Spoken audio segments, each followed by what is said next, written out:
Welcome to episode 134 of the Reptile Gumbo podcast with our constant shuffling of co-host. I'm still here. I'm the constant. Katie is doing Girl Scout stuff with our daughter, so Rachel's filling in tonight. Hey, guys. You might want to talk into the microphone. This is every time, Rachel. No, I forget. Oh, my gosh. I might as well there. It's like right in my mouth now. Yep. Yep. So anyways, let's go ahead and do our intro stuff. Do you have... Katie sent it to me once upon a time. The odds of you finding it at this point. I mean, you never know. It wasn't that long ago. Let's go with... You got it? Okay, go ahead. So if you are looking for a high-quality PVC rack, look no further than Lone Star Reptile Racks. They offer a variety of sizes for all types of snakes, geckos, rats, and more. You can even order something custom. Shipping is available, or you can plan to pick up at a herp show near you. Don't forget to visit lsreptileracks.com to reach out to Lone Star Reptile Racks and place your order today. Yeah, do that. Yeah. Way to go. Get a rack or there's some cool Halloween decorations that you're currently making. Some like little plastic, kind of, almost like jack-o'-lanterns, but they're plastic with little faces. Mm-hmm. Some cool ones. Some of the Sanderson sisters from... Yeah, all kinds of stuff. So a bunch of the 80s horror movie. Yeah. I don't think you call them heroes. I mean, they might be. Depends depends on who you were cheering for in the movie, I guess. So Fantastic. I'm actually working on a whole nother website just for that stuff. For just signs and all that, because you made some cool signs this week too. Mm-hmm. So yeah, if you have anything, if you have any ideas that you want something made out of PVC, got to do something because hit up Robert. Racks and cages sure the hell ain't selling. And then Herb's Reptile Shows. Let me go ahead and get that. Other sponsor. The next Herb's Reptile Show is Waco, Texas, October 15th and 16th. Y'all are doing that one, right? Mm-hmm. Yes. I will not be there, but go by and see Robert. Get you a rack, cage, a sign, whatever. Halloween decor. November 5th and 6th, the Lafayette, Louisiana show. I will be at that one. And then November 12th and 13th. Can't wait. That's the Pearland show, so I can sleep in my own bed again. Yay. That's awesome. And I don't have to pay for a hotel. Austin, Texas, December 3rd and 4th. Slidell, Louisiana, December 10th and 11th. That is the last one of the year. And then they start the new year, Oklahoma City, January 14th and 15th. Longview, Texas, January 21st and 22nd. And then my birthday weekend, Conroe, Texas, January 28th and 29th. So that is the rundown of those. If you want a awesome LED UVB, it's so many letters there, LED UVB light bulb from VivTech, you can go and order off the website and save 15% with the code GUMBO22. So you saw my tortoise. So we talked about it last week, and then you went and actually saw my sulcata. Mm-hmm. That thing has gotten massive, hasn't Massive. it? Yeah, that light, I'm telling you, it really helps. It is grown and it's super smooth. So I do want to say thank you to Sean and James at the Herp store for Sean. James messaged me last week when we talked about my little baby Redfoot died.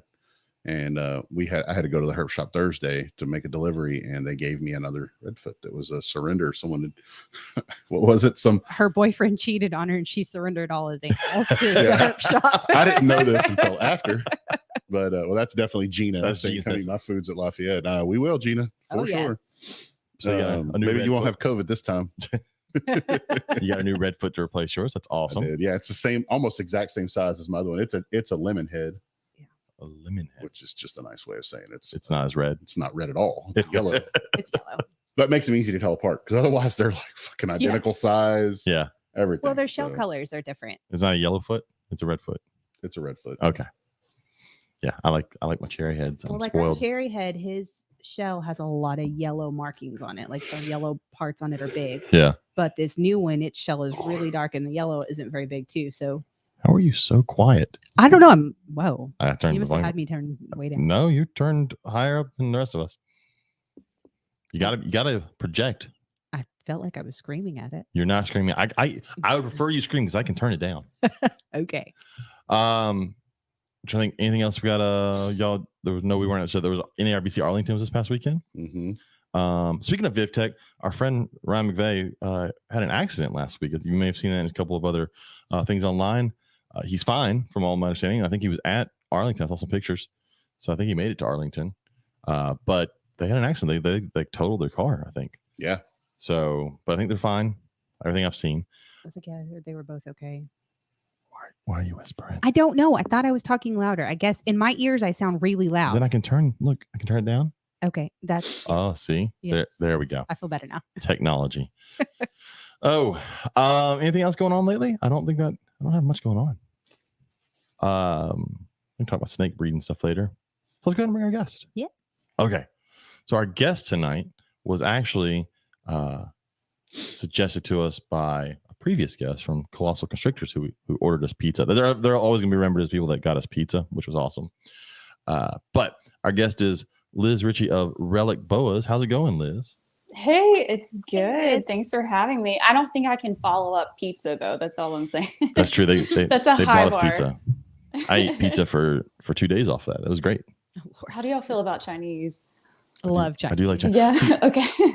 I'm tricky with Chinese though because I don't like vegetables, so I just want like chicken and rice. That's Had all I Chinese want. for Oh lunch yeah. today. I'm that So way you too. order chicken fried rice with no vegetables. But I don't want chicken. I want white rice. Oh. Like I like General Tso's chicken and white rice. Fucking weird. I You're could weird. Eat that all day long. Look, our buddy Douglas Ray White's in the chat. Tasha wouldn't let him go to NARBC. It's probably a safe bet, Douglas. Although did anybody see his guinea pigs? Yes, those were interesting. They're very adorable guinea pigs, and I had no idea that you know what? Now that I think about it, I do remember Natasha being mad at him for having guinea pigs. I didn't So- know that. Yep, you didn't know you had guinea pigs? No. Yeah, can you picture him with guinea pigs? Hey, No. have you guys seen the trailer that just got released for Deadpool 3? No. It's fucking epic. Hugh Jackman's going to be in it as Wolverine. Yes. Cool. You have to do this Sweet. when you talk about Wolverine because I mean, we got a bunch of. There's Randy from Colossal somebody just Constrictors. sent it to me and I was like, oh, let me click. And yeah, it's going to be awesome. Focus Cute Habitats. There they are. They have a new cage that came out that they posted pictures of. I got six new cages, right? Ashley or Steven, whichever one of y'all it is. The probably technology in their new cages Oh, is it's what really amazing. impressed me. It had built-in fans and all sorts of stuff for probes and this and that. Lizard morphs. So we gotta get him on at some point. I'm gonna shoot you. I'm gonna shoot you a message if I have not already. Ashley. We may not be able to do that one live. Sure, he's on here right now. Huh, good point. I was gonna say, why not? He's right there. Wolverine, the Aussie. Yeah, but Yeah. he's like not an Aussie in anything he's in. Nope. He's American in everything. That movie Australia If that is true. with Nicole Kidman. Yeah, I didn't watch that. So It was a wise choice. that did not seem interesting to me at all. I don't know if I've seen that one. I don't think you need to. Yeah. It's Nicole Kidman. I'm not a huge Nicole Kidman fan. I'm not either. Oh, look, Randy said they just ordered one of the new cages from Focus Cube. Nice. That's cool. So it's 10 a.m. there for him in Australia. See, that's yeah. fine. Okay. So they're what, 13 hours ahead of us? I'm not doing math. 15 hours ahead of us. Sure. You I could, was like, you could name any number of hours, and I'm going to agree at this point. yeah, when It's my 50. friend Ryan, who lives in Australia, wished me happy birthday on my post, it told me a day ago he wished me happy birthday. Right. I see it because it's always Right. the day before. That's funny. So let's get to our guests. So Liz, by the name of your business, Relic Boas, you have boas. I do. Yeah. So I got into boas about 4 years ago. And it's kind of funny because I met my husband. He had a ball python and a boa. And up until that point, I'd had just a children's python when I was in high school. So I'd never even touched a boa constrictor. He had gotten it at a show, and I think it was about half wild. We think it was wild caught, and the thing bit me in the back of the head. And that was when I fell in love with them, honestly. The boas and my husband. You know I was what I mean? like, which one? Same time. Yeah. The snakes more so than the husband now. Yeah.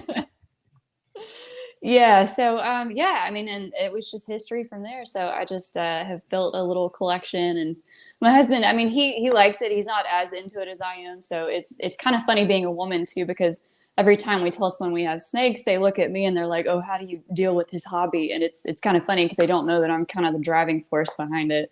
Yeah. So it's, Oh, yeah, you can't ask Robert anything about the snakes. He's going to look at me and be like, answer this. Yes, we have snakes. Exactly. I just always love when people they'll find out how many snakes I have and go, and your wife's okay with that? Yeah, she's my wife. I don't. She has snakes too. I'm like, I mean, I'm not completely ignorant on what snakes we have. Obviously, I know. No, you just don't have any. just partially ignorant. I just don't.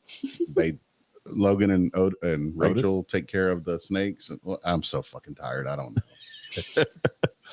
So what? I might confess to a crime I never committed tonight. Don't do that. You could be like, did you stab a teacher? Because What No. can I get out of this? I actually heard it on the radio a little Did while you- ago, so it made the news. yeah, at the junior high that feeds into my high school, a teacher got stabbed by a kid. for taking a cell phone. Yeah, and Interesting. the Good Lord. I told someone, I said, if a kid decides to stab me, they better hope I don't get up. the person that runs that scanner group that posted it, Alvin ISD actually contacted them first thing and asked them, please take this down. They were trying to keep it under wraps. Oh yeah, no, it's You can't been do posted that. all now. Yeah, it's all over. The kids now. knew about it. Like the kids already knew that. Of course, It happened. and it wasn't a knife. They haven't said what he was stabbed with, but it wasn't a knife. No, it's They probably did like say that. scissors or a pencil or a pen Oh or something. Lord, yeah. Over like a a mechanical phone. pencil. Because kids can't. You take a phone away from them, and their mind fucking melts. That phone is their life for some of those kids. And I've had so many kids when they take their phone out, you're like, all right, I got to take your phone. They will absolutely refuse. They will take ISS. They'll take anything other than giving you their phone. I'm like, half-time, just give me your fucking phone. I'll give it back to you at the end of class. Just Exactly. give me. Makes you wonder what they're doing with those phones, though. You know what I mean? It's A not. little side hustle. No, it's going on their during class. it's their inability to function. They everyone talks about so the worst thing about being a teacher is not the money, because I moved here for more money, but it's the fact that I can see the future coming, and it's not good. Yeah. I'm just giving y'all a heads up, y'all.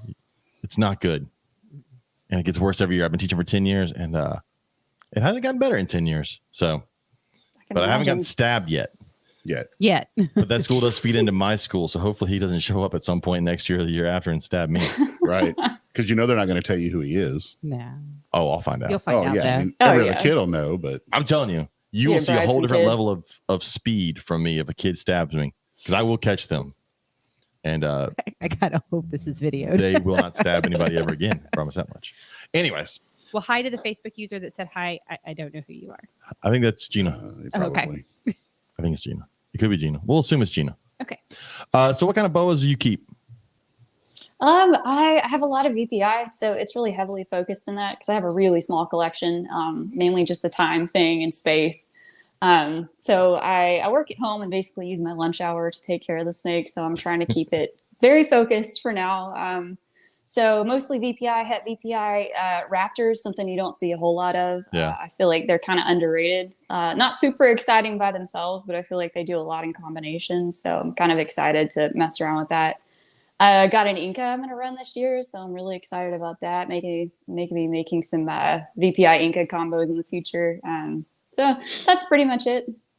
Yeah, I Facebook stalked and then went through your whole Instagram, and it's like it's a very different direction than my collection. It is. Whereas mine is very much like sun glow, hypo, very clean pattern, and like yours is very much more of a natural and having more pattern there, but it's very colorful. Yeah. Pastel and connected patterns, I guess, is what it boils down to. Yeah, I'm so gonna have to come Facebook and Instagram stalk you because I didn't have a chance to. she's really You're pretty. welcome to. You've got some really red stuff, and I love red. Like I do too. any red or Thank pinks you. on the sides. And all that. Oh, love it. Yeah. Oh, yeah. I love a good pastel, and I mean like a bright one. pastel. I have Yeah. a motley. Right. All my other boas are doom rolls. Randy posted she Oh does gosh, they're pretty too, though. I have 8 of them in a year. in a year. Oh my gosh. Welcome to the club. We got the first one in December Slidell last year, so it's been less than a year. But you Jeez. can't just do one though. I swear, when you find something you like, No. it's like crack. I have a 2.6. I can't because I can only afford the free one I got from Travis. So that's my free doom rolls. Yeah, 2.6 and I'm done. Thanks, I don't Travis, want 'cause any that's more. how we ended up with it.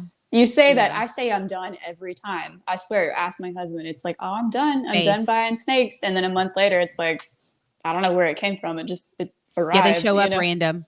You're Yeah. like, no, oh wow, it just- look, ta-da! They're like rabbits, they just happen. You know how you fix that? Be poor. It works for me. I'm poor, and I say Lord, that. I'm headed that way with all I'm these headed snakes. that way. I say I'm poor, but I have 2 carpet pythons that are in quarantine right now, and I've got 2 more carpet pythons coming from John Grant.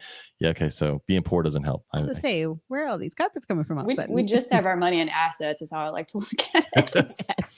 I'm just moving money around. And my problem is just food now, especially with someone like, so you got boas, so I mean, boas, Oh, it's ridiculous. it gets expensive feeding rats. They're eaters, man. They are eaters. No, Sam, you can never stop at just No. one doom rolls. So because we had 2 and they were both Oh. horrible. Oh, So our that's all first later intro and doom rolls were like 15 years ago, and one never ate, and the other one wanted to kill you. They're both babies, and then we said fuck it, and I got rid of them. I think I traded both of them for some corn snakes and samboas, Yeah. and never looked back from samboas at that point. I mean, one of my big ones struck at me, but it was when I was feeding the snake that lives in the enclosure on top of it. So I'm pretty sure it was just, hey, that was supposed to be mine because it saw the rat as I was. Yeah. My one did not want to eat it all. And I was like, well, I'm going to go ahead and get rid of this thing before it dies on me because it would not touch food. But that was like 15 years ago. It was a long You're time sure ago. it's not a ball python? It was not a ball. Yeah, I'm positive. Although I do own ball pythons. I can say I've never bought a ball python. So I can at least say that much. I can't. So that stabbing got posted in TOA. Yeah. At 44 comments, they had to shut it down. Oh, I'm sure. That's a dumpster fire, that Facebook group. Yes. But what else do you have? Do you have just boas or do you have anything else? Yeah, just boas. I started how'd you out stop ball at just pythons. boas? I know. I kind of transitioned there, honestly. Well, as far as animals, we've got 4 cats. Got a bunch of cichlids. So I'm trying to breed flower horn cichlids too, which is going horribly. So. So how big of a tank? Because I mean, flower horns get big. Yeah, they do. So I've got them in a 40 right now because they're pretty small. They're like 3-4 inches. But then we're probably going to bump them up to a 75 and maybe a 120 eventually. Probably just going to keep them male. That's one fucked up looking male fish, by the way. Oh yeah, they're cocks. They're called. It cracks me up, man. 'Cause the bigger the cock, the better the fish. Apparently, I mean, this is not a family show, but damn. Didn't hear it from me. So everybody that's ever seen it, look up a flower horn cichlid. They look like they have a tumor on their head. Mm-hmm. They But, do. It's ridiculous. It's and the better the tumor or the better the cock. I guess cock is a the better. bigger. Oh, crap. Now I have to look it up. Nice big fish You're cock. killing me. Oh, this got out of hand. So, or was it? Randy said she went to my VPI. She knows how much I like VPI. I don't dislike VPI. It just isn't call, and I only work with call, and all the stuff I end up seeing. I'm like, oh, that's pretty. All ends up having VPI in it, and then I'm like, damn it. Weird But what I really want right now, and I can't afford because I don't know why it's still expensive because it's been around for forever, is Labyrinth. Yeah. Well, it is coming down in price too, which is nice. Those are weird looking. Well, I guess as Gina said, was this podcast about apparently cocks. Yeah. It's, they're colorful cocks too. They can be red. They're very red, colorful cocks. They are. Pick your cock. Just whatever suits your Yeah. fancy. A nice That's what she bulbous, said. a nice Be bulbous purple, red cock. Whatever. I mean, just talking about fish, guys. I don't know what everybody else is talking about. We're talking about chickens. That's true. Go for some chicken. So I posted. Oh, where's that? When we reached out, we talked about wanting to talk about testing, whether it be genetic testing or testing for diseases and all. So let's hit on genetics first, because I kind of the question I aimed at this week, Okay. And then we can move to the other. But the question was, with genetic testing becoming easier, will you be testing babies that you produce in order to label them as 100% hets? Why or why not? And so I'm gonna go through the responses we got, and then we can kind of talk about the positives of genetic testing now, which is kind of fitting. Well, Chris Eaton got my hopes up. I saw him post that he had Ben Morrill on, who's the Rare Genetics. I was like, sweet. And I was going to try to listen to that before this. No, he was saying that it didn't come out till the 4th of October. I was like, motherfucker, don't post that shit if it's not out yet. Got my hopes up. I got in the car this morning. I'm like, why can I not find it? And then Didn't we have him on too? Yeah. Few months ago, maybe a year ago, probably. It was a few months to a year ago. That is true. Somewhere in there. No concept of time over here. No. He was on. We talked about Rare Genetics. Yeah. Which we can talk about him in a second too, because I want to get some BOA stuff about that. But anyways, so Corey Martin, our buddy Corey, said, I will absolutely be using it for figuring out which animals to hold back in key projects. For sales animals, a lot will depend on price points and turnaround time for results. Price was kind of a thing that popped up a couple times here. Ashley Howdy, who was in the chat there, said, if the pairing is known, no genetic testing needed. If I produce ball pythons with known genetics, yes, I would test my 66% and 50% pos hets if it was available, but nobody tests for crested geckos, which is what Ashley breeds, is crested geckos. But I'm sure it will happen at some point, maybe. Now that you can buy crested geckos for $35,000, someone may want to be able to test that stuff. Yeah. Those what were they? The lily white, exanthic lily whites were like $35,000 in Las Vegas. Mm-hmm. Seems like a lot for a little lizard. Jesus. Yeah, that Yeah, was that was insane. Let's see. Daniel Cruz says depends on the species and depends on the het. I asked what would make you do it, and said the potential price of the animal would be sufficiently impacted by a potential het. That was kind of thing. If the het was worth much more, obviously, it's really not going to count. If like, oh, it's het call albino. Yeah, it's probably not worth testing for that because it's probably going $50 for a test. And by the time you do that, it's just not worth it. But some things, excuse me. Brandon P said, I'd love to use the service for sexing babies as well as for hets. Within reason, the cost could be added to the animal, which easily be done. Since we make up cost all the time anyways. Sorry. What? Sam is killing me tonight on here. No, I'm not going to read that out loud. That's going to stay in the chat. If you're in the chat, you can see that. I'm not touching that one. Anyways, animals might be a little more I don't want you expensive. to touch it either. Brandon said animals might be a little more expensive, but they could come with paperwork. I think it's worth it 100%. And then Warren Booth commented, totally depends on the species. We can do that with several already and have developed, but not released it for others yet. And God, I can't stop coughing. And then, Lizard Morphs, who was in here earlier, said, I'm not sure. So this was an interesting. He says, I'm not sure, isn't part of mutation breeding the art of it, the thrill of the chase, et cetera, really taking all the fun out of it and making it easy for anyone. Sign of the times, I guess. I get it, but I don't also want to raise something up for 3 years to find out that it was not really a het. Yeah. Yeah, Depending. for sure. I mean, because that would suck. Because that's like, currently doing that. And in the back of my head, it really sucks if they're not het. But I accepted it, even though I'm not a huge possible het fan. And then Robin, she does tegus. She said, though, if they did tegus, it'd be awesome for trying to figure out which ones were het, albino, or anery, to see if hypotegus is really a thing. A few of the genetics might be found to like if that doesn't seem right. Anyways, if blues and black and whites should both be Salvatore. Oh, so for like classification, like the DNA and stuff, which would be very interesting with a lot of locale stuff, especially boas. There's a lot of locale boas, and we've talked about it before. I talked with Ben, and for any of the boa people out there, if you have known hets and known locales, please save your sheds and send them to Rare Genetics. You can go on their website. They'll tell you how to package them up. Send them to them. They need all of the data they can get for known hets, known visuals, and locales, so they can get a ton of that in there, and so they can eventually have boa testing, because ball pythons, they get tons of ball python stuff, and that's really driving it, but they don't have a lot of the other things, and I don't like ball pythons, and I want to know if certain snakes of mine are het albino. So it's I kind of want to know too. It's really just for me, not anybody else, but I need everybody else to help me by sending stuff in. And then there's one more. And then JJ Cannon said, I think it's a matter of funds. The price of the genetic testing can be costly. By the time you pay out the money for the test, you'd be better off labeling it as possible het. Unless you're talking about a higher end snake, all depends on the other genes to go with it. I wouldn't want to put a pastel het clown through genetic testing, because you would have $50 in testing, sell it for $150. It's really not worth it. Rather sell it for $125 as a possible het and make all that money. So I get that. But so now to my point of view, I like it, especially like Corey said, for holdbacks. Yeah.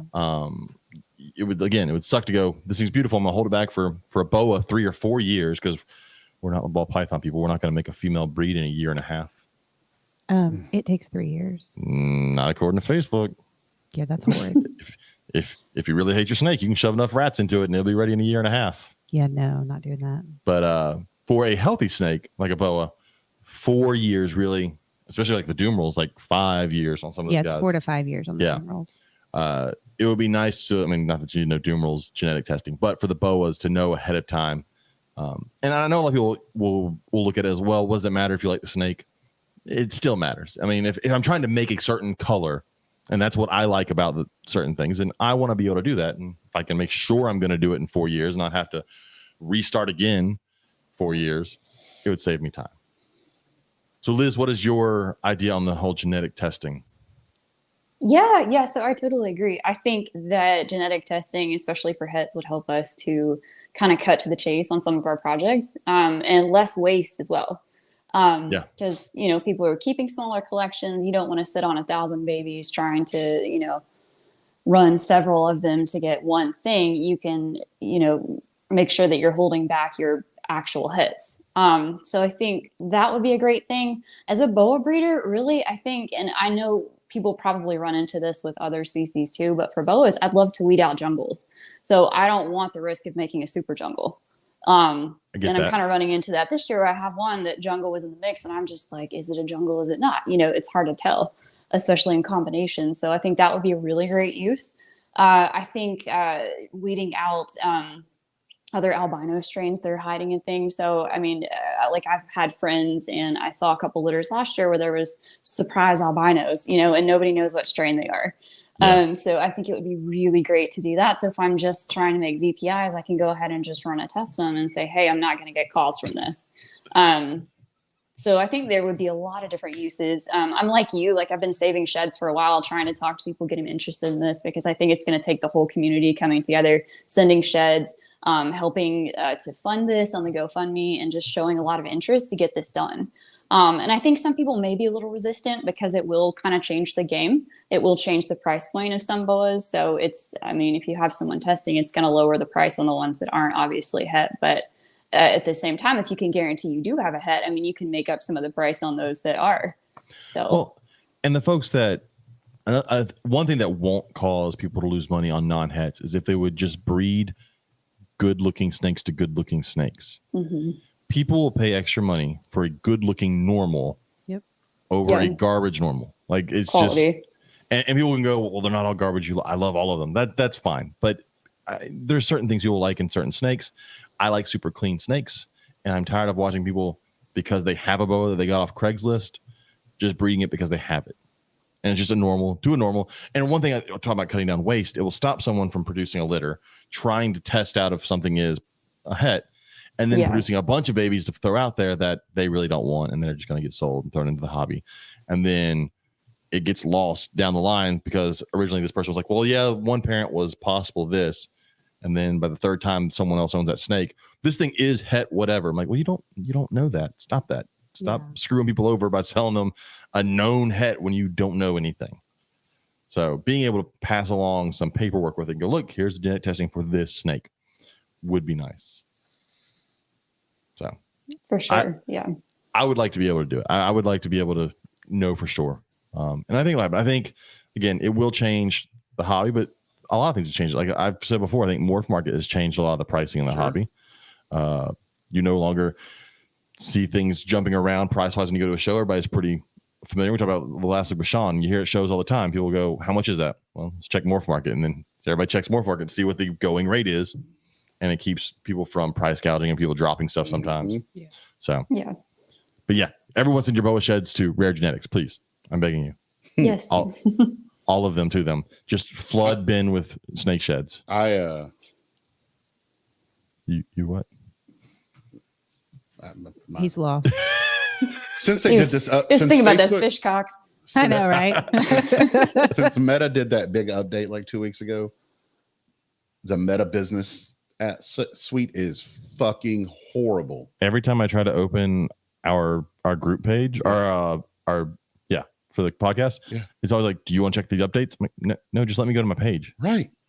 I didn't want to do it the last time I did it. Somehow I have an away message turned on until 5:18 tomorrow morning. Till 5:18. That is a weird time to. How the hell? I'll be back at 5:18, guys. You got. Don't you dare reach out to me at 5:17, motherfuckers. What I was going to say before I saw that dumb shit was, I like the fact that it will keep some of the less scrupulous folks. Yes. From honest being able to sell hets that aren't.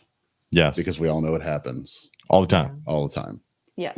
And you're going to get it. I think it will get to the point, not next year. It'll be a little while where you're not going to be able to sell a het unless it's.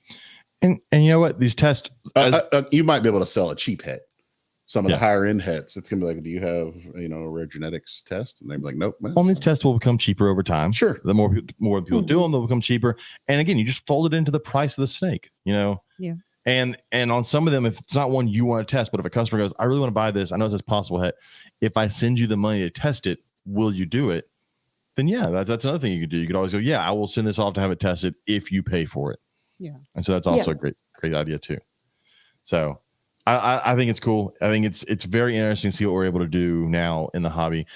Sexing is weird. There are some things where I see sexing is useful, but for like boas, we can just palpate our shit and go, it's a boy, it's a girl. We're good. But wouldn't it be great to be able to sex a breadfoot as a baby, or But see, the problem is with turtles and tortoises is their sex chromosomes. Oh, I remember Ben telling us that you can't That's sex right, he them did. and lizards because of their sex chromosomes, and so you couldn't get them sex with one of the issues. But it does work for something like blue tongue skinks, maybe. couldn't do them either because No. like lizard. But like green trees, which are a pain in the ass to sex for many, you could do that. It makes it a little easier. Oh, my dad asked a question, so I'm now worried about what it says. Let me read it before I say it on the air. You're good. Don't know. Okay. He says, how much is testing and how expensive do you foresee it becoming as it gets more mainstream? I think it's like $50 a test right now. And on a $700 to $800 to $900 to $3,000 snake, that's Nothing. That's nothing. You know, obviously on a normal het albino, that's I'm not going to pay $50 for testing on something I'm probably going to sell for $100. Exactly. Yep. But and my dad's proud for not talking about cocks in that one question. Way to go. No more cock talk. Oh no, he's gonna keep it up, and I'm just gonna keep dying over here in the corner. Don't encourage him. Everyone just go look up cocks online. So let's talk about, I know we talked before we got on here about testing for viruses and stuff like that. So I'll let you have the floor on this one. Go ahead. Yeah. So it's I've mostly done testing, obviously on boas, mostly for arenavirus and Mido. And it's been quite a journey. So I guess I'll just kind of sum it up in what I've learned, because I really just try to give people information and let them make their own choices, because it is still such a controversial topic. Yeah. But basically, I bought a snake that was sick, bought it from Kevin South, I think a couple of years ago. Came in full-grown female, bad respiratory infection, and everybody was like, you got to test that snake. You know, it might be arena, it might be Nido, what have you. So ended up testing her about like 4 times, blood draws, swabs, panels through the vet, through RAL, through UF, all that jazz. Came back negative for everything, thankfully. It was just a bacterial infection, but it got me testing basically and wanting to know more about these diseases. So I tested my whole collection for arena, and it was very small at the time. I think I had something like 25% come back positive. And so I basically just kept testing. I test intakes. So test them once on intake, test my breeders about once a year or when I'm getting ready to breed them. And so far I've had about a 22% positive rate. I've tested probably around 40 snakes now. And I did kind of look back through some studies too, and the positive rate in boas is actually a lot higher than that, because I've started buying from people who test, so I know their stuff is clean when it comes in, and I always just double check. But for buying from clean collections, that's still a pretty high positive rate. So there was one test that tested, I think, 50 something boas and had like a 45% positive rate. And the thing that they're finding in these tests, and when they've actually inoculated these snakes with the viral DNA and actually given them arenavirus, is that they tend to have it for years without being symptomatic. So the pythons that they've studied and actually infected with arenavirus tend to die pretty quickly. So they have neuro symptoms within months in most of these studies. And are usually euthanized, but the boas go for years without it. So I've heard a whole lot from people when I go to ask for a test. When I buy something, I hear, oh, it can't, my collection's fine. My snakes are healthy. I can't possibly have it. And they're shocked when it comes back positive. And I feel badly, because it's been a very just kind of difficult conversation to have with a lot of people, to say, hey, your snakes aren't fine. They've got this disease. It's just not something you can see. It's very taboo. It's very personal for people. It leads to a lot of awkwardness. But it's something we definitely have to talk about. And that's what I'm trying to do in the community. And I'm part of a Discord group for reptile health. It's really trying to start conversations about it and just make it less taboo to talk about, because it's in our collections. If you think you don't have it, if you have a collection of any size, you've got some type of, be it arena, Nido, you've got something in there. And you're not going to know unless you test. So, that's basically my 2 cents on it. Yeah. Well, Jason Miloradovich asked, is arena IBD? And that's IBDs and arenavirus. Yeah. It is. It's causative. So they can have arenavirus without having what we call clinical IBD, so without having inclusion bodies.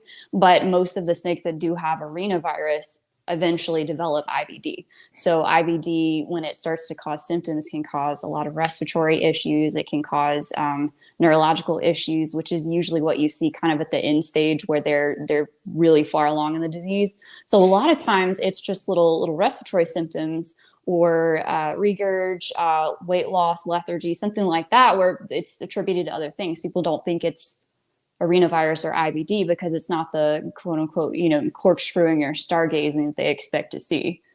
So I think a lot of it's just mislabeled. Yeah, like I'm positive. Not say positive. I'm pretty positive. I think so. Anyways, that when I lost all my boas about 15 years ago, it was probably some form of that. I mean, because a lot of the symptoms were very similar, but I wasn't testing, and no one was really. We knew it existed, but no one was really talking about testing it 15 years ago. Yeah. And I know like you can get a lot of stuff. Where have you? I know you can get like Fish Head Diagnostics does a lot of these testings. Have you gone through them for some of this or? I haven't, and I don't know that they do arena. I do know that they NITO. They do NITO. Test. I know that. Yeah, and it looks pretty affordable. It's something like $73 for a test, but I believe it includes the shipping label. I usually use Research Associates Lab (RAL), which is pretty affordable. So it's about $25 a test there, and then they have a package that tests for arena, NITO, and I believe Ophidian paramyxovirus. If I'm saying that right. And then I think I believe he's added sunshine to that, or a fourth virus, but it's basically about $60. So you can pull a whole panel at once and send the swab in, and shipping can get like a little pricey for overnight, but that's usually the way that I go. Now I've used University of Florida. It's a lot more expensive. It's something like $130 a test. So to me, it really, and I've compared head to head results from those two labs on probably about 10, 15 snakes. I've never had any results that were different, but I have heard that they have been. So I would just say, kind of do your research, ask around. RAL has been pretty steady for me. Yeah. And so like, I know with NITO, it can hang out in your snakes forever and the snake could never show anything, and still carry it. And that's a lot of these, it's a lot like the flu or like with COVID. Like, so like I've had COVID twice, but I had no symptoms for COVID. So I carried it, no symptoms. I've never had the flu, but who's to say I've never had the flu virus in me? I just have never suffered from the flu. So it's a lot like that when you talk about NITOs. And even when you test them, that's another problem. I've listened to Pia Bartolini, which talks about testing for NITO. Even sometimes when you test them, if they're not shedding viruses at that time, it will still come back as a false negative. Even though they are a positive animal. So it does get tricky, but it's definitely something that's been in the hobby for a long time. And I think one reason you see it in a lot of collections now, and you don't see people like my animals are healthy, but yet they may still carry it, is a lot of the ones that die from it have died. Like there's probably a stronger group of boas now in the hobby than before. We've killed all the weaker ones. And then you talk about like the pythons get it and they die pretty quick. I would imagine it probably started in boas, and a lot of viruses that start in a group, that group is going to be much more resistant to it than when you introduce it to something that has never seen it before, and they suffer from it pretty quickly. IBD, if you're a boa person, it's that was like the scariest thing in the early 2000s and 90s, because everybody, every time someone's boa would look up and they're like, oh my God, it's stargazing. I'm like, no, sometimes they just do that shit. They're just dumb snakes. Like I'll go downstairs all the time. I've got a snow boa in my closet in quarantine, just there until I get the cages moved to my snake room. But I'll walk in there and she's just staring up the top of the cage. I'm like, no, she's fine. It's just boa stuff. Sometimes they just look up. Yeah, all of mine do. Yeah, they do that. But people will freak out. I'm like, is it looking up or is it looking up and falling over? There's a difference between not falling over, between the two. Up. Yeah. But yeah, testing. I want to do it. I'm very afraid. I think I'm like most people. I'm very afraid because what if it does come back? Exactly. Yeah. And you've spent 10, 20 years working on a collection. What do you do? Exactly. And now you've got animals that are, and look, we can say that we're not in it for the money, and we're not. I'm not in it for the money, but there was money spent on animals, right? And so I'd like to make some money back so I can buy rats to feed those animals. And what do you do when a $3,000, $4,000 snake tests positive? Because you can't be like, I'm going to breed it anyways. Because then, I mean, that's not smart either. So it's just tricky. Sometimes it's easier not to know. And that's the tricky part of it, because I've been there. I've had so many kind of back and forth with myself about, do I want to continue testing? Do I not? What happens when one of mine, flip status, and I've had them for 5 years and they're suddenly positive. What do you do? Are you going to put it down? So that's a question I feel like is personal, and it's different for every single person. And I feel like there is a big loud sect of the hobby that is very much like, anything positive needs to be euthanized, period. And it's kind of hard. It does make it very hard to talk about, and to make decisions that are contrary to that, because it's almost like the boa police, and I've had problems with that recently, because I try to rehome one that was positive, with full disclosure of status, on Facebook. So I was like, hey, this is a positive snake. I don't want to put it down. I don't really know what to do with it. It would be great if it could go into a pet only home, and got absolutely lambasted for it. And so it's kind of difficult to even have that conversation of, can these boas exist in positive collections, or can they be kept by people, away from their main collection? Is that something that we're going to allow as a hobby? So there are a lot of just question marks and things that I think people need to be open to discussing. Well, and that's, I don't see a problem. If it's going to someone, it's their one snake in the house, I don't see a problem. Because again, with a lot of these viruses, a snake can live a complete life and carry the virus. And if it's the only snake in the house, you don't have to worry about passing on to another snake. And that's when the issue is. And Jason Miloradovich even talked about, he remembers when some people used to keep a python in their boa room, kind of like the canary in the coal mine. So if the python died, you're like, oh shit, the boas must have something that caught it from the boas. Which I guess is one way. Just kind of, I guess, just use ball pythons, guys. Just use ball pythons. You can use that $50 normal. Yeah, there you go. We found a use for the $50 normal. If you own boas, go buy you a $50 normal ball python and keep it right next to them. And the moment it dies, get them all tested. It's a tricky thing. And we've talked about before, a lot of people aren't willing to talk about negatives. And it's really funny because there are some big name breeders that we all know there are negative things that have come from their collection, and they will never fucking admit it, even though there's about a mile long list of people with complaints about negatives, like someone in Oklahoma. But oh gosh, but they'll never admit any negative whatsoever. I'm like, shit happens, dude. It happens. So Douglas Ray White said ball pythons used as a test kit. See, I have found a use that I can agree with for ball pythons now. They're a great Nido test kit. Just take it in, rub it along your boa a little bit, and then set it off to the side. And if it dies, your boa's sick. I don't see where that could go wrong. But yeah, I've talked about before. I lost all my boas before. I've talked about gotten mites before, because shit happens in people's collections. And if anyone wants to tell you they've owned for a long period of time and never have had any issues, they either A, have ignored them, or B, they're lying to you. And we talked about before we got on here. Once you own a large enough collection, animals die. Like, a lot of people won't talk about animals dying in their collection, but sometimes they just die. It was whether it's disease or old age or cancer, it happens. Yep. But it's funny how many people won't talk about stuff dying in their collection because they're so afraid of what the rest of the people will think, and will never buy from me again. If someone's up front to me and I understand it, and everything's not dying because they're just a shit owner and everything's just getting sick because it's just sitting in filth, then I'll still buy from them. I'm not going to buy a Nido positive animal and put it in my collection, but I will still buy from them.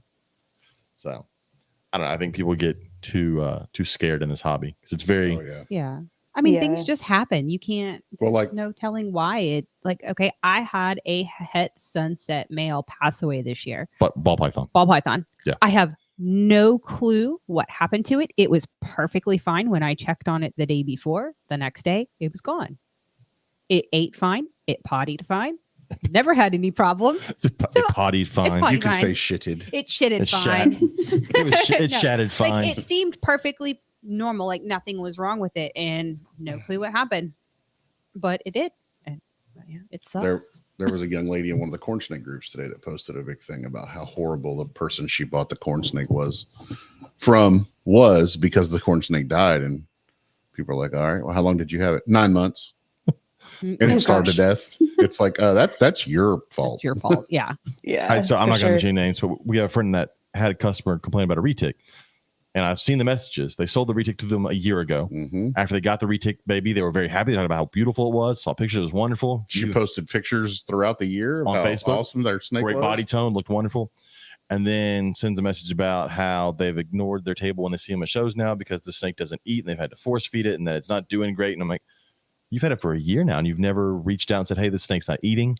Right. Every picture I've seen up to this point has looked great, so it makes me think you fucked up something. That's not. And if you're telling me a retic's not eating, I'm Yeah. gonna call you a fucking liar, probably. Exactly. So that one got me too. I'm like, you don't, because what got me was that person said they've told other people not to buy from this person, who I trust every animal I've ever gotten from this person. Oh yeah. Yeah. And We both have several. yeah, so I'm not a fan when people try to ruin someone's business without any actual proof. Now again, if I go back to the guy in Oklahoma, there's tons of proof, but yeah, there's a little gnat around here. That's what happens when you have like cocoa bedding everywhere. And Well, I have a catchy upstairs and downstairs, so I'm right. I got to buy more with you. pads for my catchy so I can catch more of these damn little gnats. It's my tortoise tables. That's what it is. The tortoises.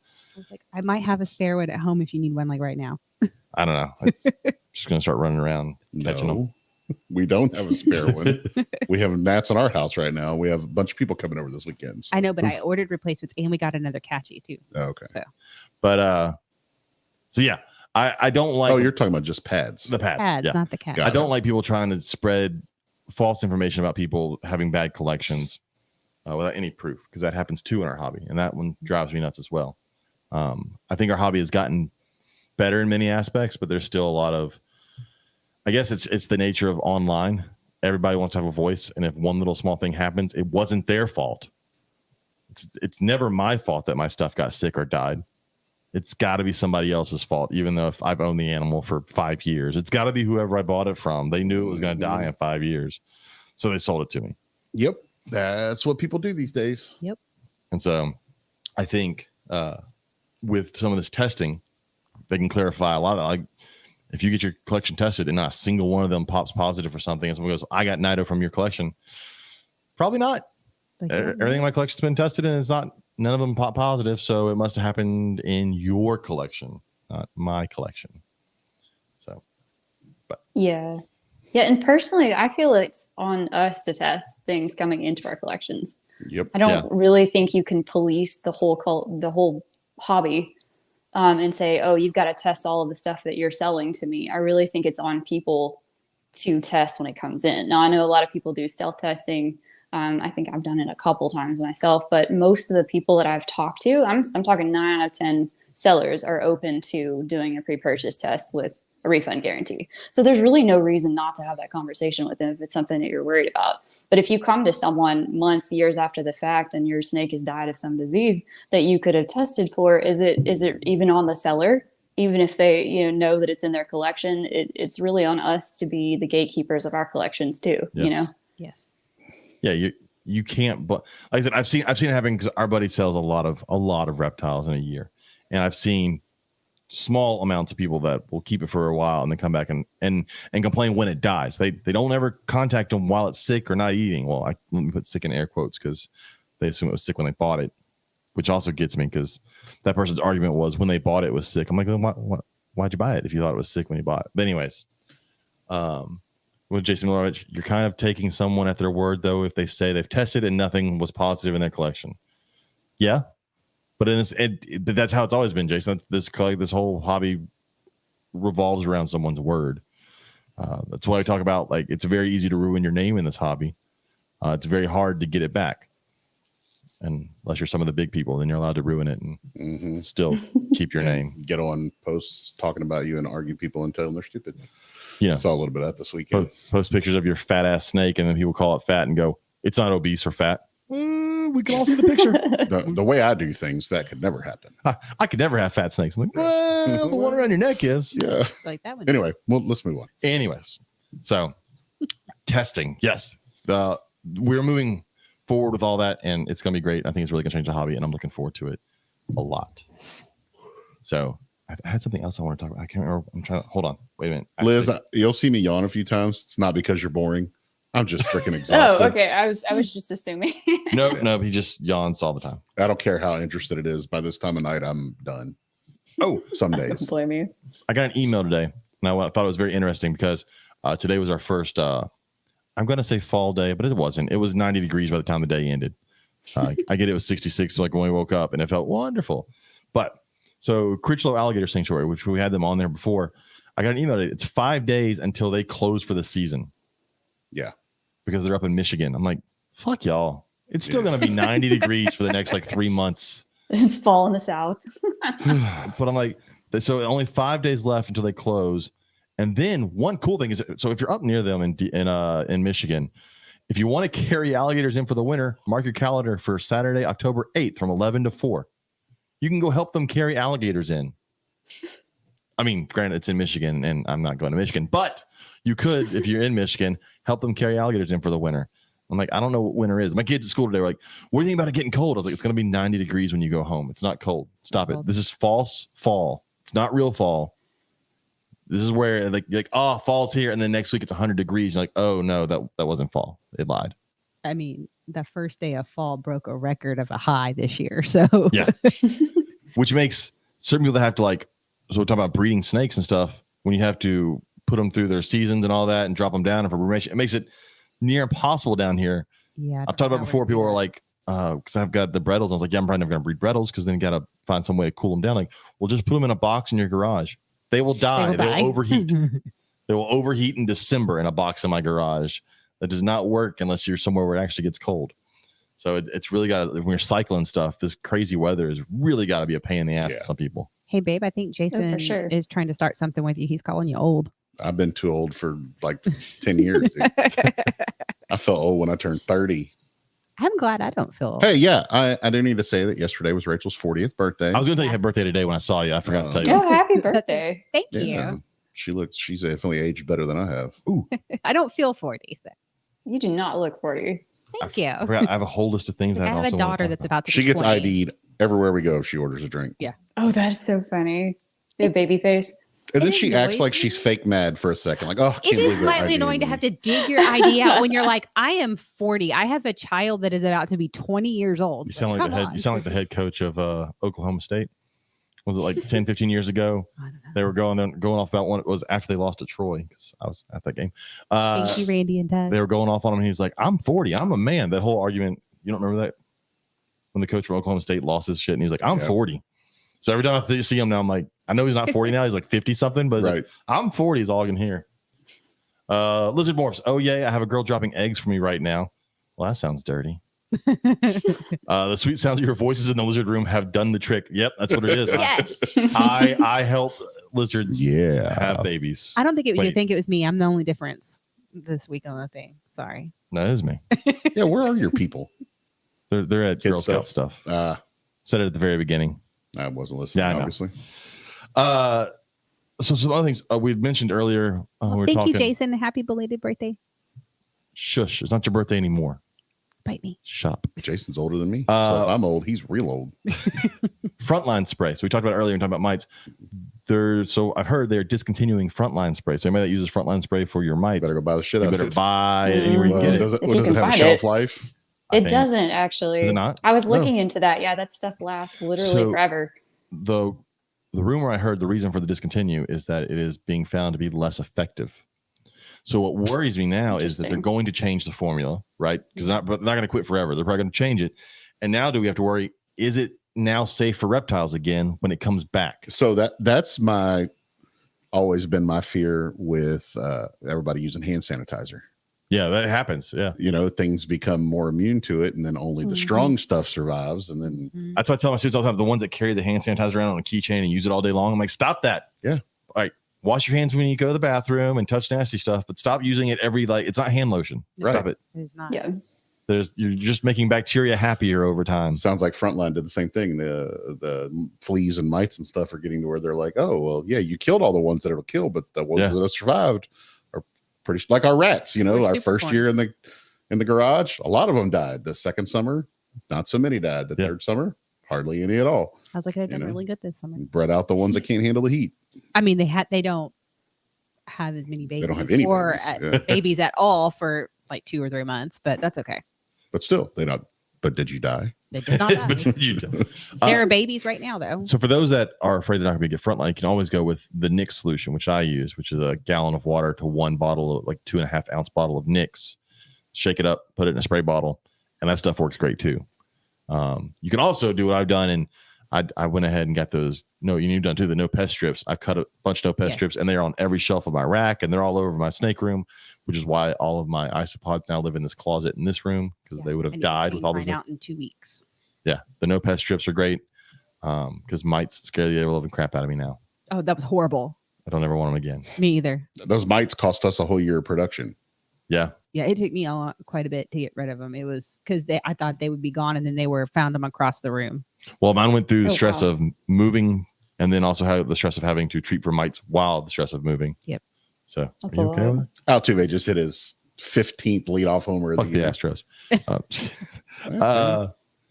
One thing. So on Reptile Fight Club, and this kind of talks about kind of like morphs and stuff we talked about. They did an argument on, are morphs for rare species bad? I thought it was a very interesting argument. A lot of them were, I don't say that anti-morph, but a lot of them on there are very love the natural history of certain species, and so love the natural form of certain species. And they thought that some of them thought the idea of a morph coming in ruins that species for people, because they become morph hungry on that species. But I think, for anything, look at ball pythons, it's really helped them. No one gave a shit about a regular ball python. And people can say they did, but as a whole, the hobby did not give two turds about a regular ball python. But you make it albino, or you make it white with some spots, and now that snake is all over the place. So I think in this hobby, the morphs have a spot. I think if you like naturalistic stuff, like I love my rubber boas, and I love the way they look as a natural rubber boas. I love my Louisiana pine snakes and the way they look. But then I also love all my morphs and my boas. It doesn't mean I don't like the way a normal boa looks, but I have a certain idea of what I want to try and produce out of a boa, and so I like morphs. So I think they're good, even in rare species. I think they're good. They talked about, what if there was a morph in like Boland's pythons, but those fuckers like $15,000 for a normal. Could you imagine if there was an albino one? Rachel and I were at Half Price Books on Sunday, and she found a python, the boa book. That's the Mark O'Shea book. Oh yeah. And she was looking through it, and she goes, "Ooh, what is that?" The Boland's. I'm like, she's like, "Oh, it's a Boland's python." And No I was wonder like, I wanted oh, it it's so a bad. Boland's. No wonder I wanted it. Yeah, 15 grand laying around. I know a guy that can get you one. I wished. Yeah, I'm sure Blake could probably find you one. I'm sure he could. So I'm a morph person though. I enjoy morphs, but again, I think you can enjoy one and still be okay with the other side of the hobby still being there. Yeah. Again, we become a very divisive hobby. Douglas Ray White said, "What do y'all think about hybrids?" I don't know. I think in my span of keeping reptiles, my mind has changed on hybrids. When I was younger, I was like, no, pure. But then I'm like, the fuck does it matter? It doesn't matter. We're just breeding. You hear on a lot of other podcasts, we're just breeding snakes in boxes. That's all we're doing. If putting two things together makes a snake that you think is really pretty and it's healthy and it works and it's fine, fucking do it. Right. Do what makes you happy. What is your thought on hybrids, Liz? They're interesting. The only kind of downside that I would see to that, and I think this is where a lot of the purists with like boa localities are coming from too, is that they don't want things mislabeled. Because I know a lot of the like quote unquote pure boas localities are actually mixes that are mislabeled. So they're really not as pure as people think. So I think that's where a lot of them are coming from. But I agree with you. I think that, just because you like localities doesn't mean morphs can't exist for the people who like them, and hybrids, same thing. As long as you're pretty upfront about what you've bred, I don't see a problem with it. Yeah. And you've got to know in general, buying something second, third, or fourth hand, it's probably not exactly, depending on who you get it from. You got to trust who you get it from. So that's tricky in general. If you're not getting it straight from who got it, you're already playing the telephone game, right? It's probably not what it originally was labeled as. And it just happens. So Lizard Morphs talks about hybridization for mutations go nuts, but for normals not. I agree. So they've got in Australia, I've seen, it was, I guess, albinos. It was Darwin pythons mixed with Brettles. So you got albino Brettles, which look fucking amazing. And yes, they're not 100% Brettles because they didn't have an albino originally, but it's an amazing looking snake. And if you sell it as what it is, it's an awesome snake to own as a pet. Go for it. Or like some of the stuff that people do with king snakes and like some of the milk snakes and breeding them together.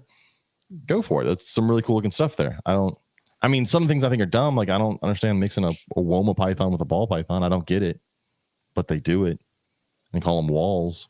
Do they really? I haven't seen that one. Yeah, funny. it's a thing. I've seen the burn balls and the There's the bat eaters. The bat eaters. Those are neat. So I mean, again, in this hobby, there's so many different things you can do. Find the thing you enjoy, and if the thing you enjoy is making some weird ass Frankenstein between two different species, and as long as it comes out healthy and it's fine, go for it. I mean, there's a lot of things that are the same species when bred together, like some of the morphs. Like talk about the jungles. You know, I face that too. I've got 3 jungles in my collection, and so all future breeding plans have to be planned out very carefully because I too don't want to create sterile. Granted, I could create healthy babies other than being sterile. The jungles are fine, but like I said before, I guarantee the best looking one in the litter It's going to be super jungle. Will be a super jungle, and it'll be a male, not a female, and it'll be sterile. Yeah. So I think the females are not sterile, but the males are sterile, from what I understood. Yeah, I think they don't thrive, some of them too. Yeah. From what So I've seen. you know, we all know that the super motleys, that's a horrible idea. Don't ever do anything that will create a super motley. It's going to die, you know. And I think we've gotten rid of a lot of folks who are like, well, I can breed the whatever out of this. That's kind of gone. You know, there were a lot of different things. We were like, I can breed the whatever out of certain things, and they tried to do it, and that's not how genetics works. So, but yeah, breed whatever you want. What Jason says. Jason says, I agree with the threat of mislabeling. I've seen plenty of pure hogs that look to me like non-sunset keepers of the hypo hog crosses. If people would keep a better chain or chain of custody, it would really help, but I don't see that happening. I agree. I don't like sunsets, which is different. That's why I corrected, because the sunsets are a hypo boa and a Hog Island boa bred together. And some of them look cool, but I like Hog Islands on their own, and I like hypo Colombians on their own. And again, that does kind of muddy the waters, though, sometimes when you see it, because there are some really cool looking sunsets. And if someone just sells it as a hypo boa, technically they're not wrong, but it's also not completely true either. Yeah. And so that does have an issue. Jason said super hypo hog cross is a true sunset. Okay. I don't know. It's more the thing with crosses is always tricky. You know, they talked about with like the green trees, and that study came out and they found out that all the green trees are actually like different subspecies, and everybody's been breeding them together for forever. They're all hybrids then. All of them are hybrids. Even when they have their designer morphs. I'm like, that's cute. You sound like the fucking poodle people that call it a doodle because they make something. It's a mutt, except it's a mutt. It's a cool looking mutt, and people will pay a lot of money for a cool looking mutt. But it is a mutt, and it's okay. No one. That's what gets me is people are like get so angry about it. I'm like, then don't buy it. Yeah. No one's forcing you to buy that thing. And if you're afraid of the threat of things being mislabeled, then only buy from someone you know 100% is producing what you want. There's plenty of people out there. You just got to find them. You got to find the right circles. There's definitely someone out there breeding pure Hog Islands. There's definitely someone out there breeding pure whatever in carpet pythons. You just got to find them. So, yeah. Anyways, that was a small soapbox. But I also so I watched Dave Kaufman's video. He did 2 videos at expos lately, and they were both very interesting. One was at that Las Vegas Super Show. And so the Las Vegas Super Show, there was a Sudanese spur thigh tortoise there. If anybody doesn't know, spur thighs obviously get big, they get like 150 pounds. But Sudanese spur thighs get like 200 plus pounds. And this one, I wrote down some things about it. Where was it at? It was 340 pounds and 38 inches long. So over 3 foot long front to back and Holy 340 cow. pounds. I was like, that's a lot of fucking tortoise. Yeah. A lot of spur thigh. Like I've been around that with like Aldabras and with Galops, and they're big, but they're not nearly as much of an asshole as a spur thigh. So I'm just wondering at 340 pounds, it just can shove through whatever it wants to. Yeah. Yeah. So that was crazy. Hey, we forgot to mention something about one of our sponsors. What The Herp Shop is having a 1-year anniversary sale. That's true. Now through October 2nd. 20% off all animals. Use code HERPS1. Herps1. HERPS1. Yeah. You're special, told y'all babe. I'm tired. Of course, that's in Bryan, Texas, but you need to go by and see it when they open up the new extension. It's going to be, I mean, they've doubled the size of the shop, and they're going to have a lot of cool close, show yeah. animals. It's going to look cool. it's when you go again, the store looks nothing like last Yeah, time it's you were. completely different. Like the aisles are the different direction. I got to make a trip over there anyways. I need some Reptile chip, and I don't know that it's going to be a while for us to get that. And then I need some light bulbs. Yeah. So I need to make my way over. But I took some notes on some things from the videos with with Dave Kaufman. So the Super Show, he did his Rattle On Awards. And so I went ahead and jotted some of these down. For the snake, a cave-dwelling rat snake from Borneo. It was yellow and green and black. It was a really cool, quick cave-dwelling snake from Borneo. It was really neat. For the lizard that won there, it was a Chahua and crested gecko cross. So there's talk about hybrids, but it was solid red, like bright ass red. And then there's the Sudanese tortoise, which just was awesome. And then he went to Canada. And here's some interesting things about the Canada one. One, the cost of tortoises. It is illegal to import turtles and tortoises into Canada. So whatever they have there has to have been there 50 years ago when they made the law. All right. Oh, wow. So Russian tortoise. How much do you think a Russian tortoise costs in the U.S.? I don't know, $150. Yeah, probably. It's probably 150, probably less than that. I mean, they're cheap, right? Yeah, like $100. $100, Right? yeah. $100. Canada, a Russian tortoise, $650. Holy cow. Leopard tortoise. I know how much they are. I just bought mine. It was $150, I think. $750 for a leopard tortoise Oh my God. in Canada. Is that Canadian dollars or American dollars? That was in American dollars. That was Canadian, but it was. I don't think it was the transfer to American dollars. But it was still crazy because very few people have them. Because again, it's whatever the original stock was 50 years ago. His lizard that won there was a Tonga Island iguana, which is very similar. It's basically a Fiji banded iguana. $2,000 for that thing. We can't have Holy Fiji bandits cow. because of some stupid law, but I want a Fiji banded iguana. This one you would have liked. Snake, solid blue rhino rat. Like it was like neon blue, solid blue rhino rat. And it was axanthic, which makes sense because axanthic is a lack of yellow pigment. And so yellow and blue would make green, which is the normal color of a rhino rat. You take away the yellow, you're left with the blue, and you get a blue rhino rat, which was just really, really cool. I was like, that was cool looking. It was awesome looking.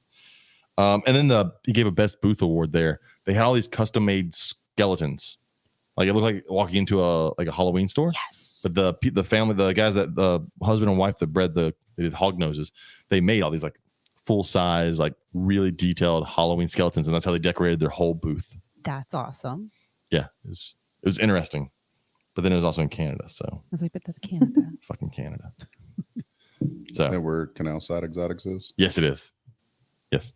See anal side exotics? Yes. See anal side exotics is in Canada with all their anal side exotics. Cool.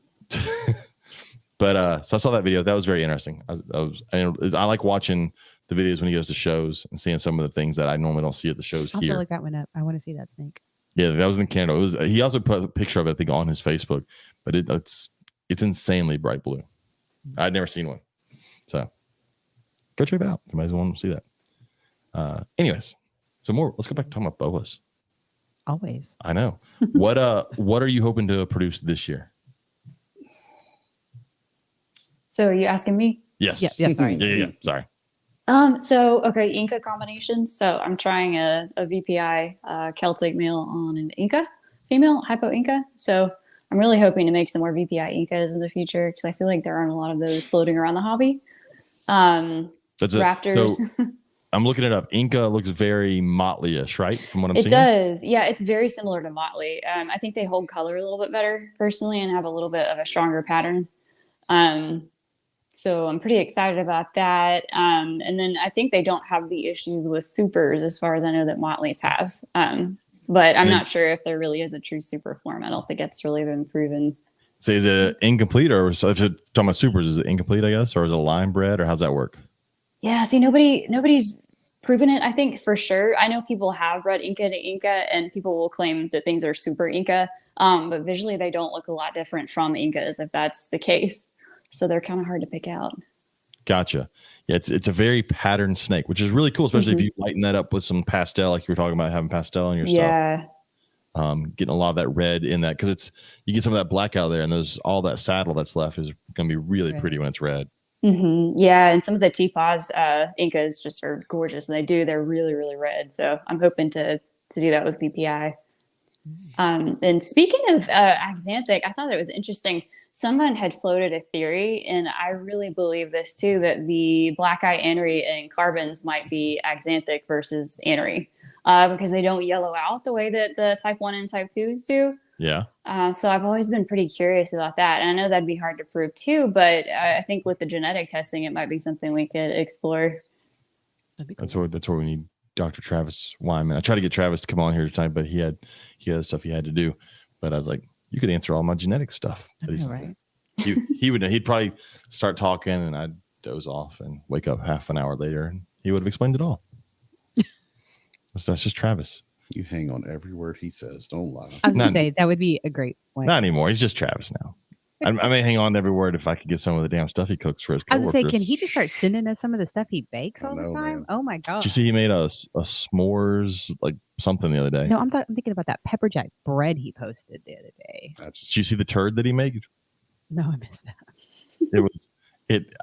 It was a turd with a smiley face.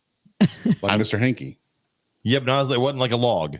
It was the traditional like curly in a pile, like not solid. So he did it intentionally. Oh, I'm assuming he meant for it to look like a turd. He had to. There's no way. That's not something that happens accidentally. Sometimes you have an accidental turd if you're not. I mean, if you don't get there. Sometimes it's not air. You think it's going to be There air. is something he made. I need to send him a message for and get the Here it recipe. is. Homemade marshmallow fluff on graham cracker coated with chocolate ganache. Oh yeah, they're poop piles. Yeah, they're piles of poop with smiley faces. Cool. But I mean, it looks like a tasty pile of poop with smiley faces. And marshmallow, I'm good. You don't like marshmallow? I'm not an overly large fan of marshmallows, no. Well, you're wrong then. That's cool. I like them in my hot chocolate. Wait, you don't eat s'mores? Rarely. Shut but the hell you know, up. they're really good when you use the Reese's peanut butter cups instead of Hershey's. S'mores are amazing. But- Anyways, so what's the next thing you're hoping to add to your collection? Oh, that's a good question. I really feel like I'm pretty solid right now where I am with everything.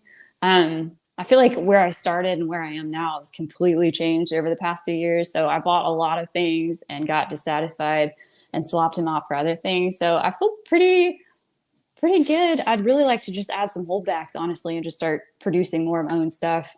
Yes. I the one pair right now that are breeding, I produce the male. And so I cannot wait to get babies from that. It'll be the first babies from something I've produced. I've produced tons of babies over time with different things. It'll be the first ones from something I produced, and I cannot wait.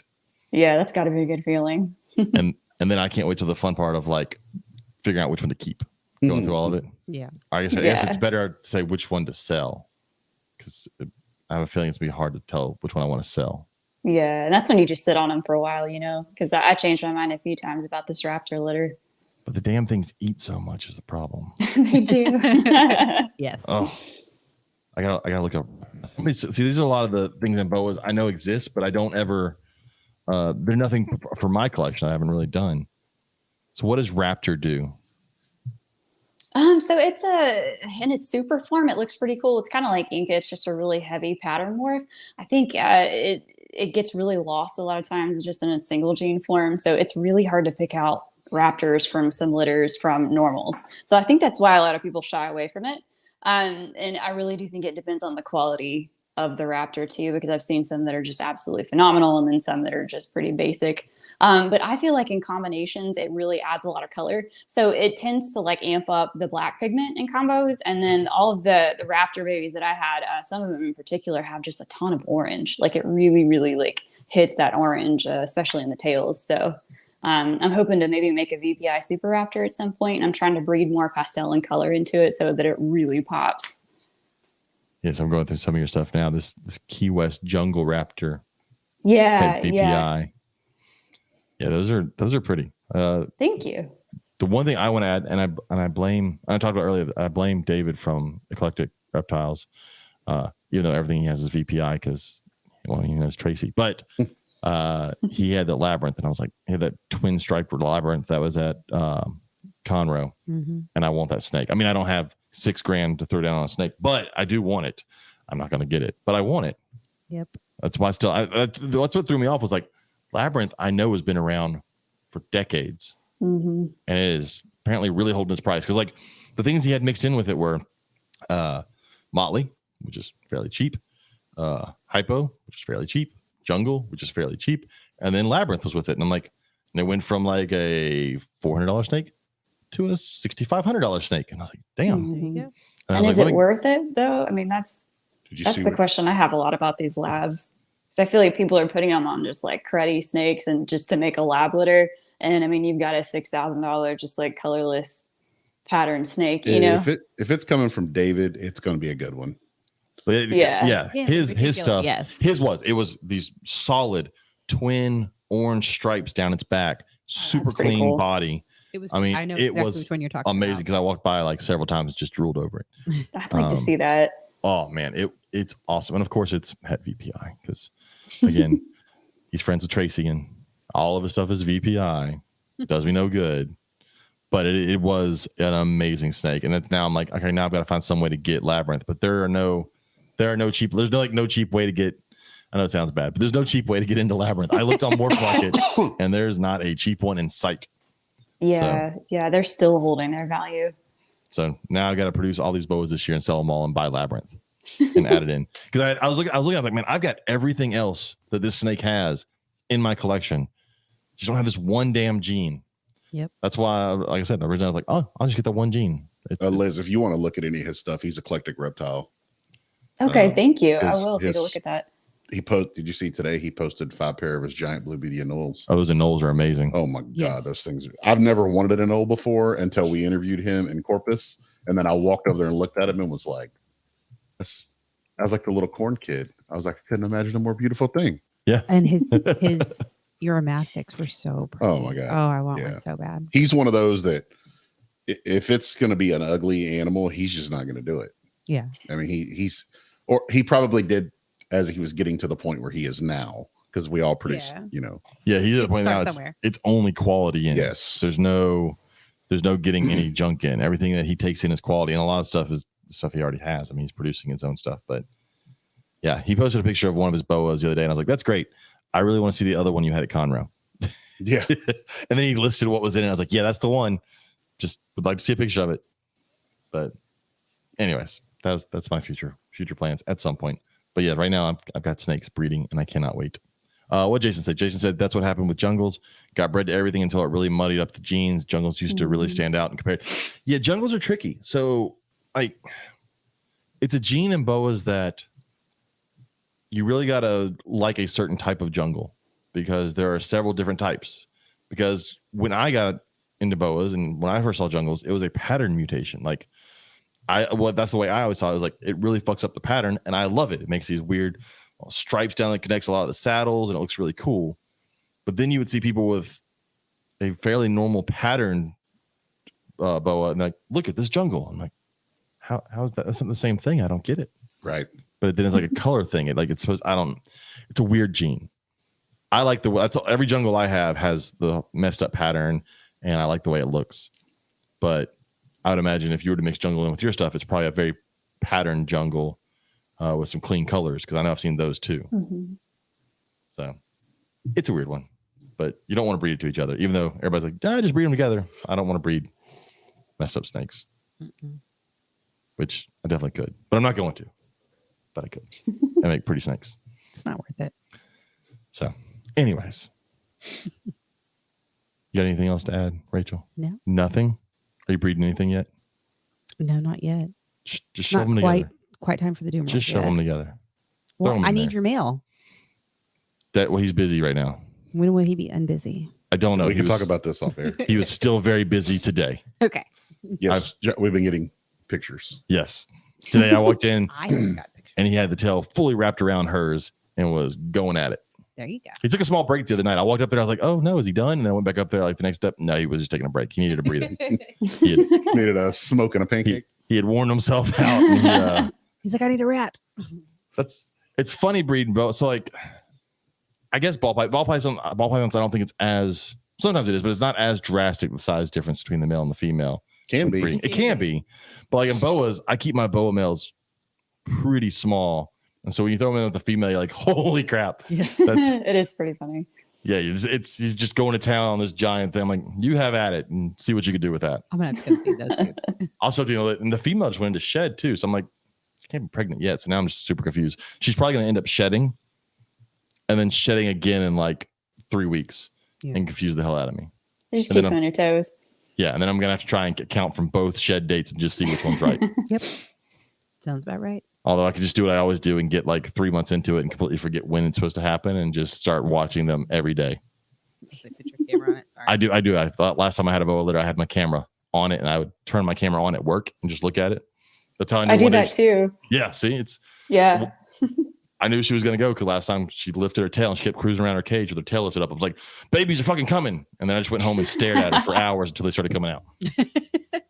So I still get excited. I don't care what it is in my snake room. If it has babies, I still get excited.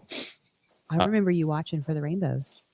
Yeah, I was 13 hours, 14, 20, how many hours? I was like 3 states away at that point. We were in Amarillo and they were in. We were like 14 Alexandria. hours away. It's forever away. We were 11 hours from here. So like I've got some Samboas that I know they're gravid right now, and they're just gonna have a bunch of normal het aneries. I still will lose my shit when I walk in there and I find baby snakes. Well, it's exciting. Yeah. Especially boas. Like you've never had boas. I have. Well, there's a difference. Like Samboas are one thing. You go in there, you find little babies moving around. But like boa constrictors, when you go in, it's a giant pile of goo and it's amazing. I can't wait. It's wonderful. And non-boa people, like python people, go, well, that's gross. I'm like, well, you're gross. It's amazing. I love a giant pile of boa goo. Like I'm okay with it.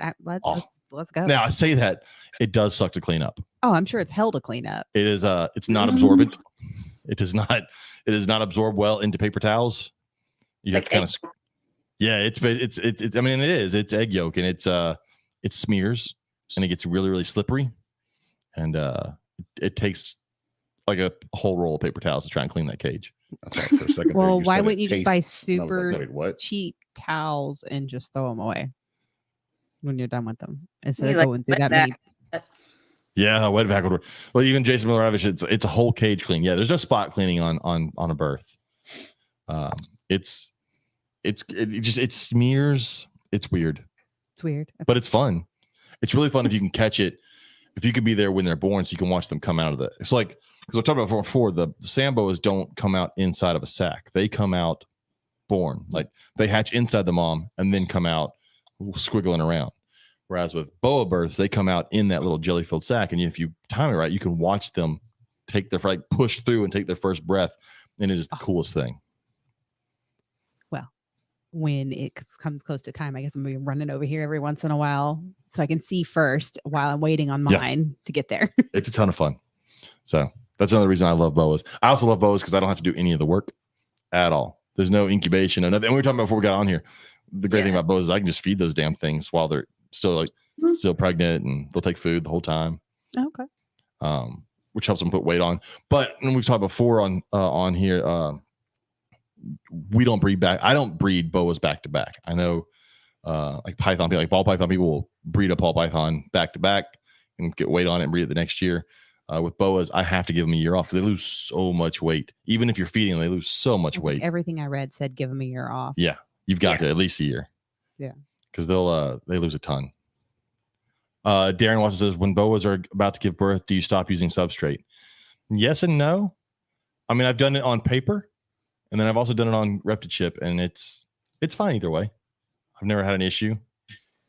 I mean, on paper it's a lot gooier because there's no bedding to also try and hold that stuff together. It kind of goes everywhere, especially if you can get to it. It's nice if you can get to it before mom starts strolling around the cage and going through it, because then it gets all over her and you have to wipe her down and give her a bath too. And they're not always the happiest after they give birth. That's an understatement.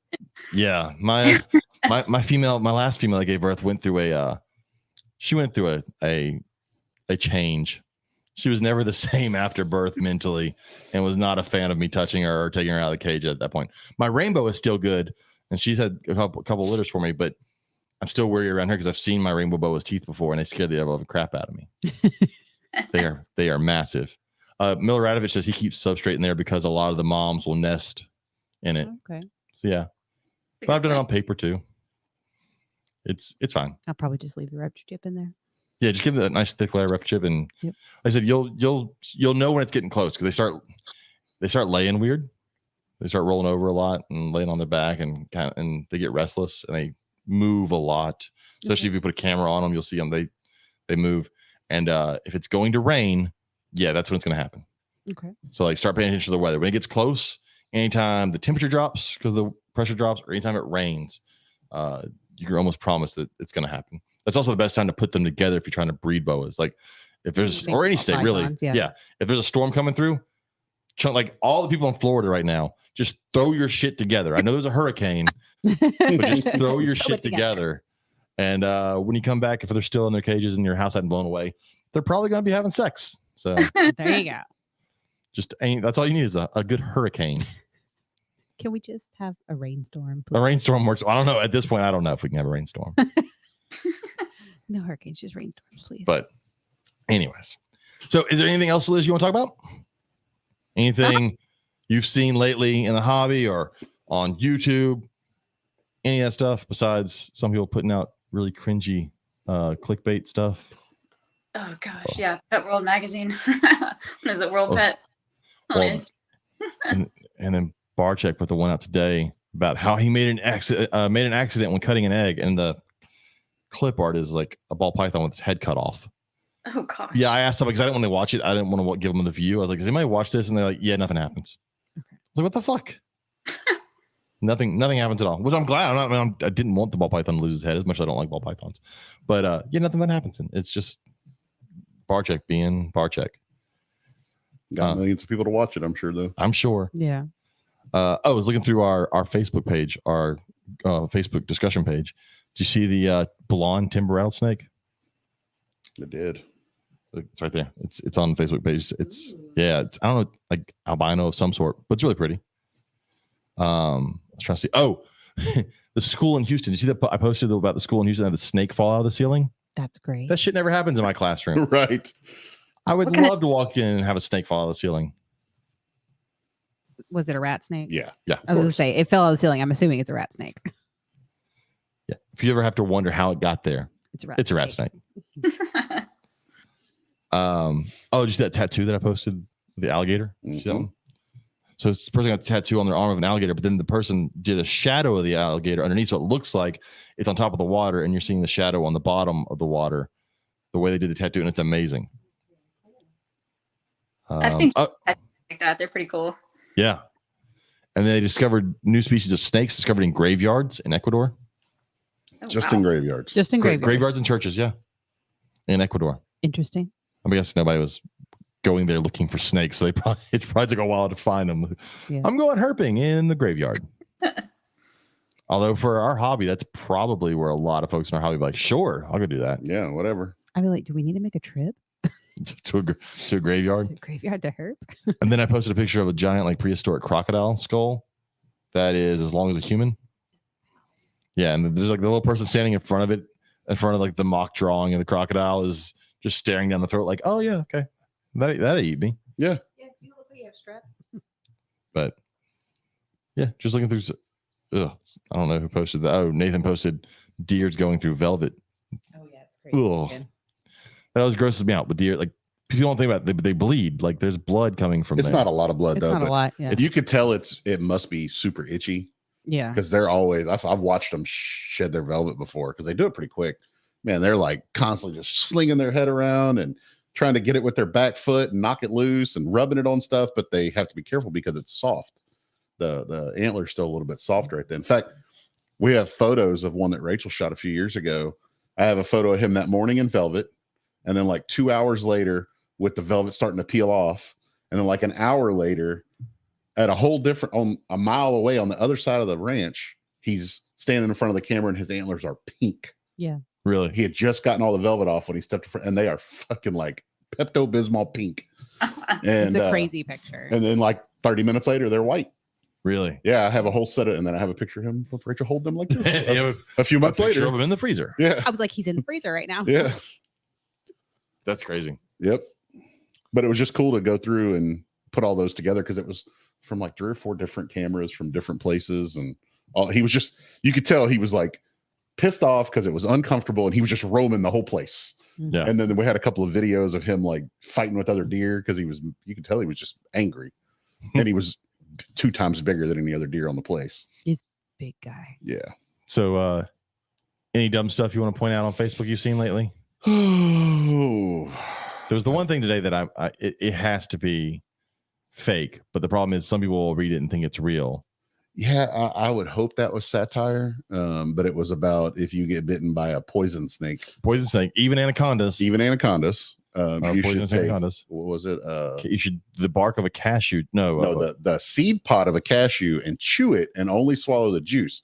And I'm like, What? cashew husks are poisonous. Yep. So I'm gonna go with this is all satire. but But there's somebody also- shared it, of course, in the Tennessee Snake ID group. Do what? So what, the cashew just kills you first is what Sure. they're- Yeah. Yeah. so yeah, Get so the poisonous anaconda is not really a concern at that point. Yeah. But the problem is someone will read that and 100% will quote that as fact to somebody, and it will yeah. just start to travel around. You know, like the snake that measures you up before it eats you. Yes. Oh yeah. Oh, there was a guy in the Tennessee group. Somebody posted it. You've seen the video that's been going around for a while of the black rat and the little boy kneels down next to it and picks it up and puts it on his neck. And this guy's like, that person should be reported for child abuse. You should never, ever put a snake around a kid's neck. I don't care how little they are. So I just commented with a picture of Logan with the big Doomer's bow around his neck. Well, and what the great thing is, if that picture is that Doomer's bow that he's holding is almost 8 foot long, so there's an entire amount of her going down his back, and I'm You still got talking on the microphone. I'm squatted right around the corner behind a rack because we're at a show. Yeah, it went like this. Ready to grab it. I know. I'm uncomfortable. This chair's It's like the Ricky Bobby. I don't know what to do with my hand. Right. it is what it is. Slowly away. Another thing that's been making the rounds lately is the copper mouth or cotton head. The cotton head. What? Yeah. I It's missed this. the hybrid between the copperhead and the cottonmouth, which there was one meme that floated around for a while, and now apparently there's a new picture of a new one, and everybody's losing their shit over it. That picture that's been all over the place the last few days has just been around for a long time. Has it? Yeah, that's not a new photo. And I don't know if any of that was wild caught. Is it? Is that all? There's never been a documented wild one. They're all in captivity. One of the guys, I guess somebody that has successfully produced them, he said you have to put the male. I think you do the cottonmouth. You have to put the male and female cottonmouth together, get her all excited, and then pull that male out and drop the male copperhead in. I'll pass on that. Sounds like a Fuck whole that. lot of no. Yeah. People actually do that. Yeah. Yes. Yeah. Yeah. They actually actively work on it. Yeah. So I'll pass. and then of course you got the people in there commenting in some of the groups. Oh, great, a copperhead with a cottonmouth's disposition. I'm like, I've had my experiences. Cottonmouths are way calmer than copperheads. Yeah. Yeah. But there's no stories of copperheads chasing people either. So There's also no factual stories of cottonmouths Right, chasing people that's a either. fact. So yeah. Oh, you know it chased you across the yard, James. Come on. it did. Oh, man. Liz, are you in Tennessee? I am. Yeah, I'm in Memphis here. Oh, so this group we're talking about is the Tennessee Snake ID group. You should join if you like to laugh because It's a clusterfuck. awesome. I bet, y'all. I get a lot of it around here, just in our local groups. And Oh, some fun stuff in the South. I was just say you probably get crazy stuff every once in a while. Well, what's funny is in our group that we're in, where we all post our funny shit that we see, one of the admins is in that group, and he and I've spoken. He's like, man, we just do what we can.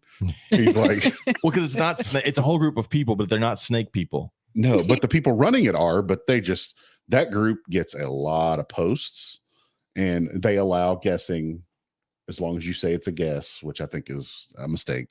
Yeah. And it's usually wrong. Yeah, it's always wrong. And they do the best they can trying to police it, but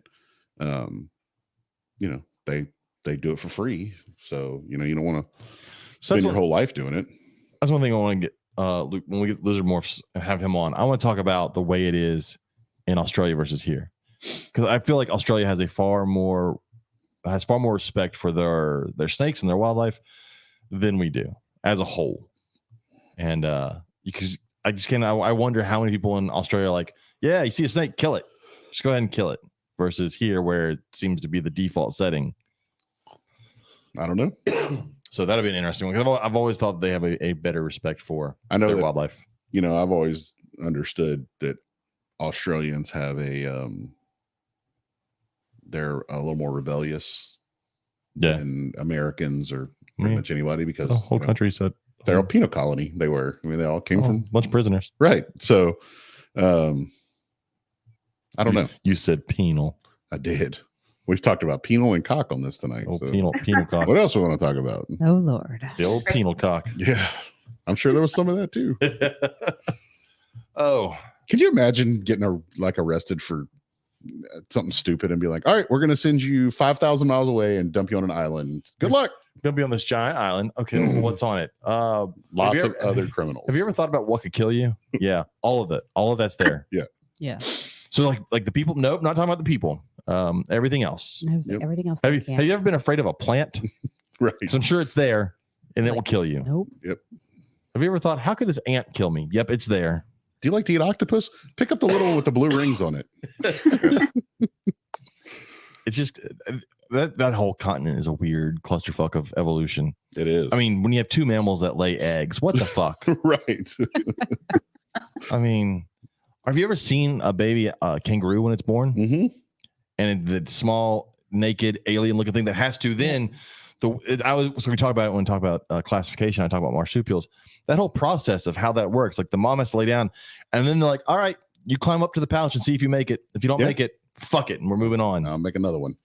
Like they're born without eyes and they don't have all their legs function, and they have to climb up the outside of the mom to get to the pouch, to crawl into the pouch. And it's not like she picks them up and puts it in there. It's like it's the weirdest island of evolution. That and Madagascar.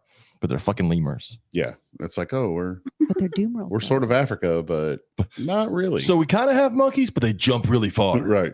and sideways. I have a friend who's from the Seychelles. And Where's that at? it's an island in the Indian Ocean. And it's the same thing. They just have all this weird shit there because it's Island evolution is one of the coolest things.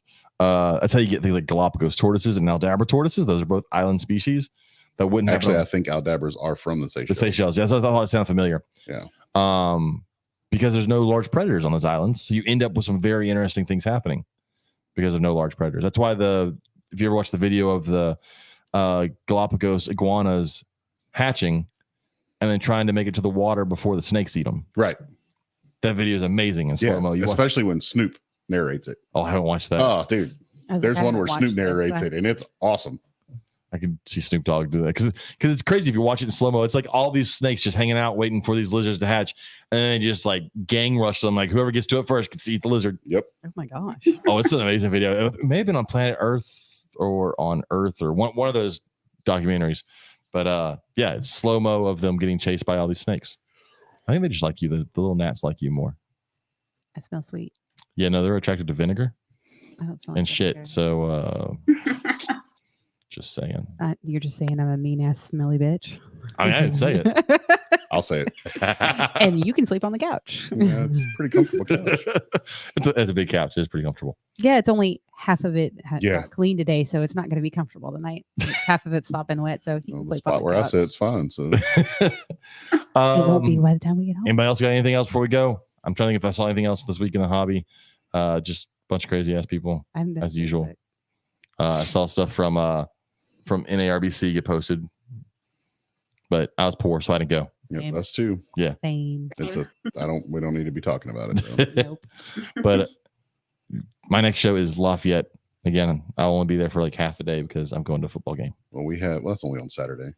Yeah. We have shirts, the Lone Star Reptile shirt. Yeah, but That's next that's week. in shirts, Texas, not like what the thing Right, you wear. right. It's an SCHRTZ. They have Texas. shirts. That's what they're wearing currently, but there's a place called shirts. That's next, not this coming weekend, the one after, and then Waco's the weekend after. And then we have our Waco's world. our wedding anniversary We need to weekend. talk about the World Reptile Day thing that we're Oh, doing with yeah, Megan. World And right here, it's like 3 Yeah. weeks away. And her and Katie have been working their butts off. Yeah, Megan's been doing a great job with that one too. It's Yeah. the World Reptile Day is right here. I got it posted on our groups. It is October 22nd here locally, south of Houston in Iowa Colony, Texas. They'll have educational talks. Dr. Spencer Green's going to be there doing a Mhm. talk. 45 minutes. Oh, that's awesome. Yeah, 45 minutes of venom talk, which will be amazing. Yes. We'll have live reptiles there. We're going to have scavenger hunts, tons of food trucks. There'll be shopping. You'll have signs, stuff there for sale. There'll be other Mhm. things. So, yeah, there'll be Iowa Colony, Texas on October 22nd from 10 a.m. to 3 p.m. Which is just south of Houston. Just south of Houston, like Nobody knows where I call 15 minutes south of Houston. Just far enough out of Houston to not have to deal with Houston. Pretty good. Unless you're coming from the north side Unless of you're Houston. coming from there. Yeah, that's their fault for living up there. Right. Live down here. So that will be awesome. Everybody, if you're in the Houston area, definitely try and make it to that on October 22nd. So that's all I got. Liz, you have anything else? Anything else you want to talk about before we go? I think that's about it. We've covered a lot. We've covered a lot. Get your stuff tested if you want to. Oh, all BOA people, please send your sheds to Rare Genetics. My brain just went blank. Holy crap! To Rare Genetics. To the club. Don't send any possible hets. No possible hets. They all have to be 100% het, visual, or known locales, and label all that stuff. And they tell you how to do it all on their website. But send that stuff to them and hurry up so they can figure that out, so they can tell me if my snakes are actual hets, because I don't know if they're hets. And I need to know. Liz, if people want to reach out to you, check out your boas, see what you got. How can they get a hold of you? Instagram at Relic Boas would be the best way. I do have a Facebook as well, but I'm not as active there. Yeah, see, I guess I'm a Facebook person just because I'm older. Like, I try to do Instagram, I try to keep up with it, but man, I'm really bad at Instagram. Although I'm really bad at Facebook too. I'm not good at updating. I also don't have babies available right now, so I don't have No social media. You have no you're just like, no social media. I got this. If people want to know, I'm on here. I don't have any babies yet, so I'll announce it when I have them on here. If you want a cage, a sign, a decoration for Halloween, check out Lone Star Reptile Racks on Facebook or at lsreptileracks.com, or with the new website coming soon at some point. We'll make sure to announce that when that happens. Again, if you want to save on your LED UVB bulbs from VivTech, it's code Gumbo22, all one word, Gumbo22. Save 15% on your bulbs. Make it to a Herps show or to the Herps shop. Either one. Make it to one of those. I think that's all I got. If you want to get a hold of us, it is the Reptile Gumbo podcast on Instagram and Facebook and at gmail.com. We don't have a giveaway this month, but if someone wants to sponsor a giveaway for next month, we're coming up on next month, which is October, reach out to us. Let us know what you would like to sponsor and what you want to give away, and we can definitely run that for a month, and we'll plug you and maybe have you come on and talk about it, talk about what you do. So anybody out there that wants to be a sponsor, let me know. Reach out to us, email us, message us. That's it. Liz, thanks for coming on. If you'll hang out as we go.